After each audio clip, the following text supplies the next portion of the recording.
adéquate pour une action conséquente des acteurs de notre victoire contre le coronavirus. Enfin, de prononcer le mot de la jeunesse qui se suivra de M. Carbone Béni. Des jeunes femmes, des jeunes handicapés, les ligues de jeunes, des partis politiques, nous dire que si les thèmes retenus pour cette célébration de cette année, le 12 août, c'est l'engagement des jeunes pour développer notre pays. Il y a plus d'une année après la première passation des pouvoirs pacifiques et démographiques déjà à la tête d'un pays continental, qu'en RDC, c'est ici l'occasion pour la jeunesse congolaise d'exprimer sa gratitude sur des avancées combien significatives sur les questions touchant à la gratuité de l'éducation et à la participation de jeunes dans les instances de prise de décision. Ces potentiels humains devraient constituer un atout majeur, un modèle pour l'émergence de la République démocratique du Congo, se retrouvent sacrifiés sur l'autel des intérêts politiques et partisans.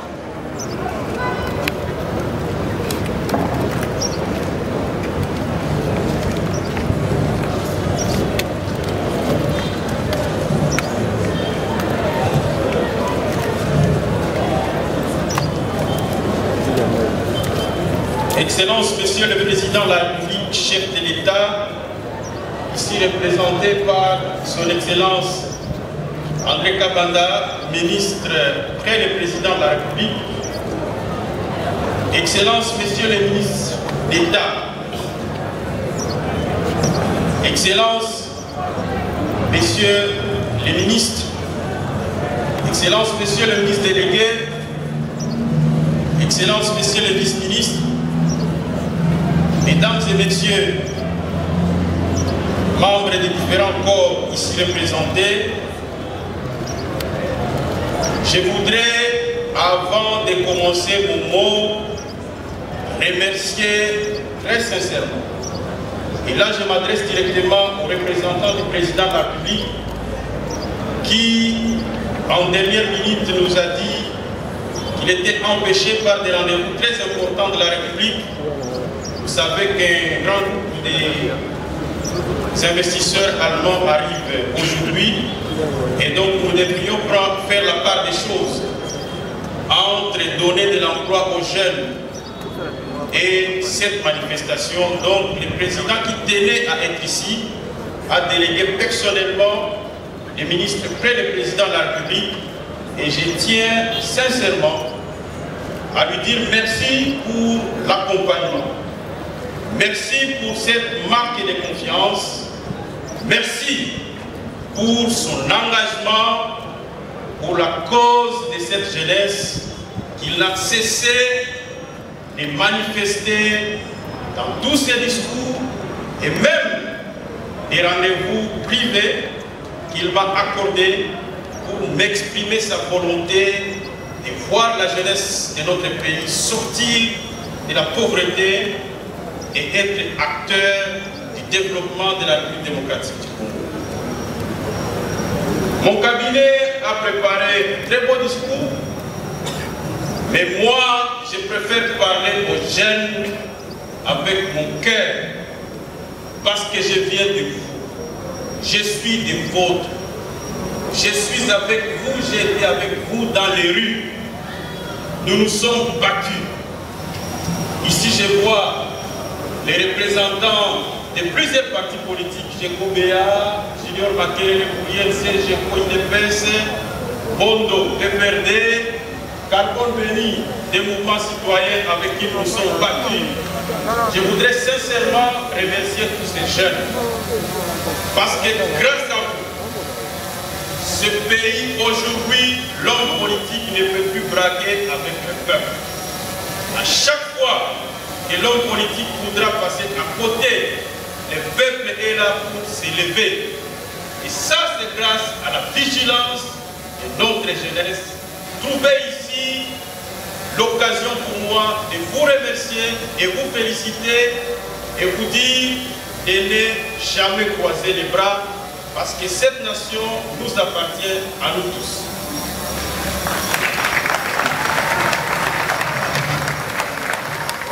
Deuxième chose que je voudrais souligner pour mettre à l'aise mes collègues, ce que vous avez vu comme mouvement, comme l'a bien dit le modérateur, c'est l'expression de l'énergie de notre jeunesse.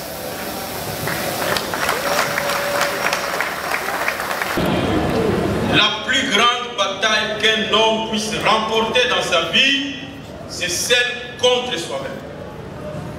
J'aurais bien voulu, j'ai été président de la Ligue des jeunes d'un parti politique, inviter un applaudimètre des gens quand j'entre ici, on fait mon janelo. Mais j'ai dit, je suis ici certes des partis politiques, mais aujourd'hui c'est la journée mondiale de la jeunesse.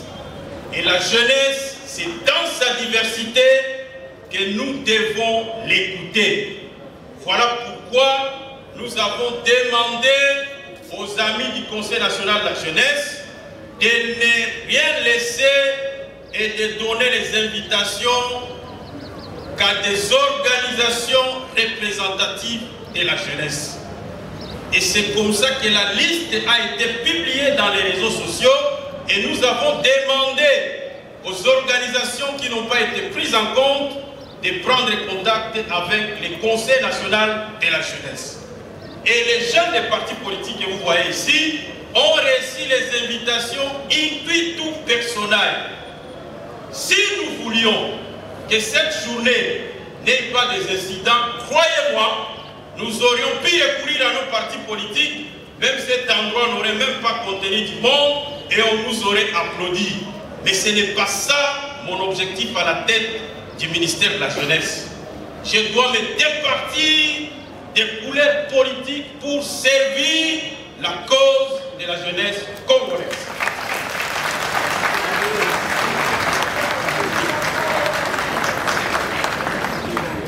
Je voudrais vous dire, et ça c'est une confession de foi que j'ai faite,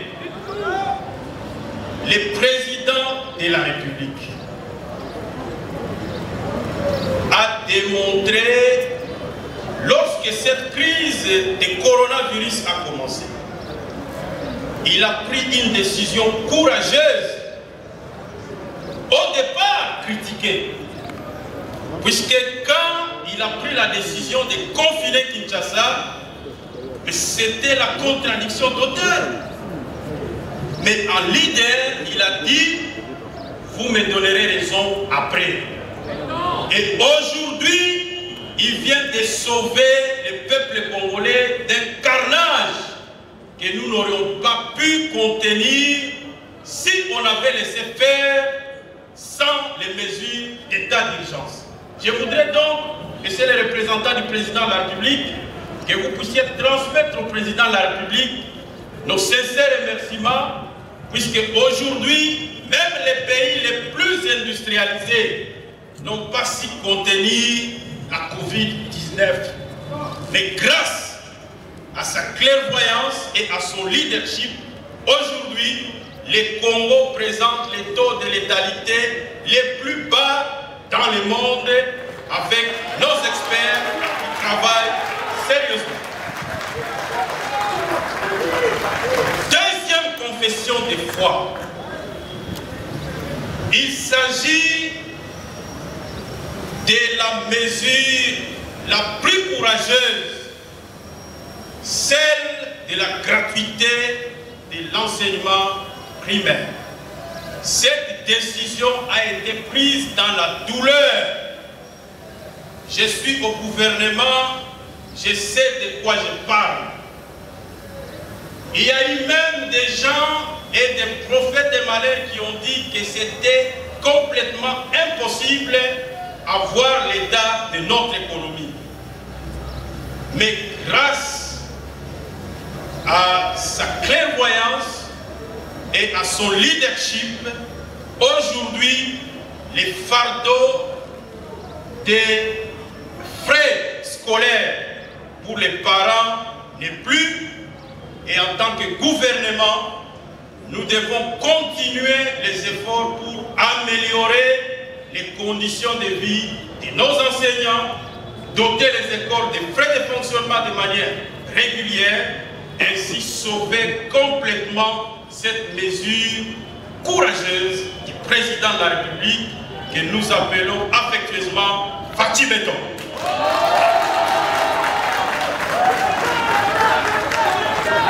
Pour entrer dans le vif du sujet d'aujourd'hui, moi je stratifie la jeunesse de mon pays. Vous avez les étudiants. Une très grande partie de notre jeunesse, ce sont les étudiants. C'est la première catégorie. Deuxième catégorie, ce sont les jeunes entrepreneurs. Ils se comptent en milliers dans notre pays. Ils sont dans tous les domaines de la vie de notre pays. Se levant matin pour rentrer le soir, parfois sous un chaud soleil, à la quête du bonheur et du bien-être dans le business. Vous savez, dans ce pays, on a édulcoré certains jeunes entrepreneurs en considérant qu'ils étaient les laissés pour compte. Mais laissez-moi vous dire qu'une fois encadrée, cette masse peut produire des milliards. Les jeunes que vous voyez dehors, les chailleurs, ce sont ceux qui tiennent la survie de ce pays. Il se lève chaque matin avec son petit capital, mais il arrive à subvenir aux besoins de sa famille. Cette catégorie m'intéresse. Vous avez des jeunes entrepreneurs qui sont soit en Chine, soit à Dubaï et partout en train de faire de l'importation de biens et services. Tous ces gens-là, est-ce que nous avons un regard particulier à leurs conditions par rapport aux surtaxations et autres? Cette catégorie, ce sont des entrepreneurs. Ça nous intéresse. La troisième catégorie importante, ce sont les jeunes fonctionnaires. Vous les retrouvez dans des cabinets ministériels. En dépit des restrictions qu'impose la pandémie de Covid-19 et de son agenda chargé, le chef de l'État a tenu à travers son représentant à vous témoigner l'importance qu'il attache à la jeunesse sur qui repose l'avenir de notre pays et à vous livrer quelques messages.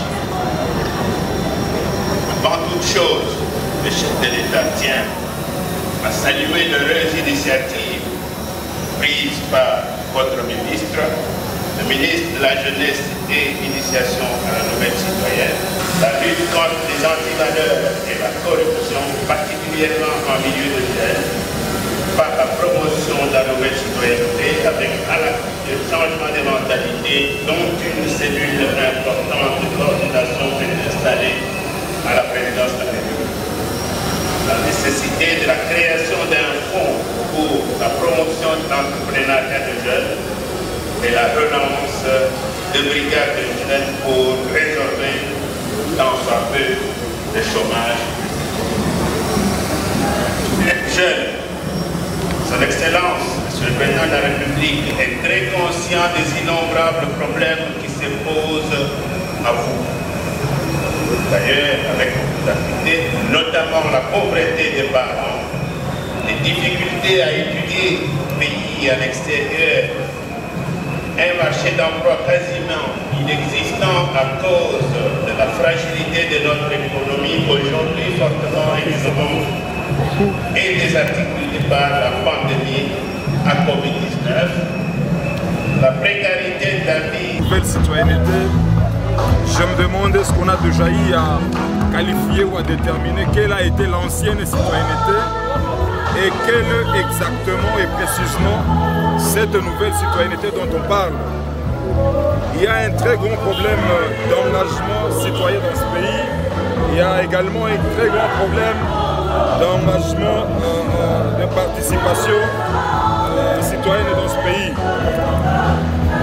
Nous sommes dans un pays où nous vivons la plutocratie, le système politique où il n'y a que le riche qui gouverne.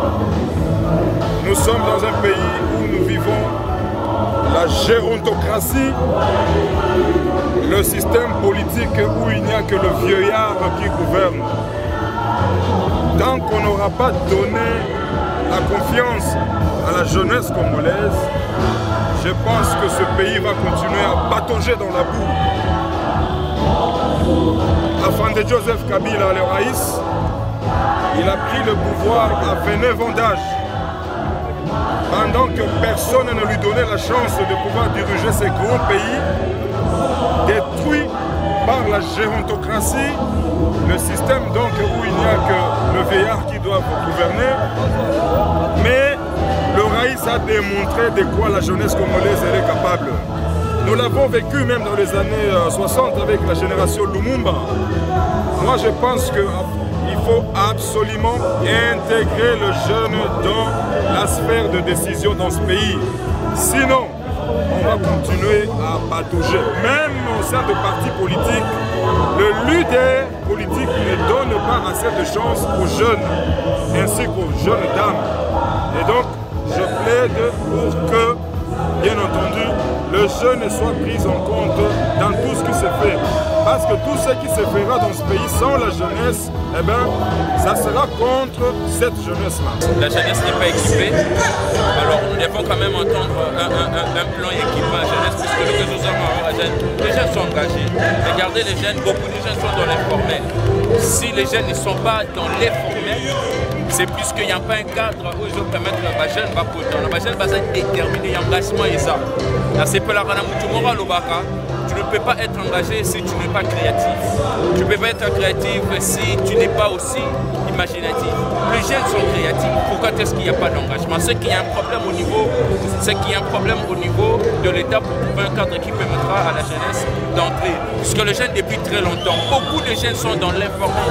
La meilleure façon de faire intégrer les jeunes dans l'informel, c'est tout simplement de créer un cadre pour eux. Moi, je crois que c'est de cette façon-là que la jeunesse doit se faire. Il y a aussi une part de responsabilité de la jeunesse, comme un auteur qui a dit. Et vous ne savez pas de manquer un emploi, c'est plutôt d'être digne d'un emploi. C'est aussi à nous, les jeunes, d'être digne de l'emploi qu'on est en train de réclamer, d'être digne de l'emploi qu'on est en train de demander à toutes les autorités. Moi, je crois que c'est de cette façon-là et qu'avec ces thèmes internationaux et qui nous est donné avec un engagement et pour la jeunesse, moi je crois que c'est de cette façon-là que les jeunes vont aussi donner leur participation et pour un avenir beau de notre pays. Bon, on a baptisé que fêter c'est bien, mais au total, la jeunesse après les eaux vives venir. C'est comme si que la jeunesse est abandonnée. Nous voyons que Babisika nous c'est minene, ils allaient bloquer les corps politiques, mais la jeunesse est négligée. Or, vous oubliez que la jeunesse, c'est le Congo de demain. Alors, Mokonzi Amboka arrive à Makamboteli, la jeune, emploi, éducation et autre chose qui peut pour ça que la jeunesse a lobby et pour le président de la République a lobby des jeunesses à négocier.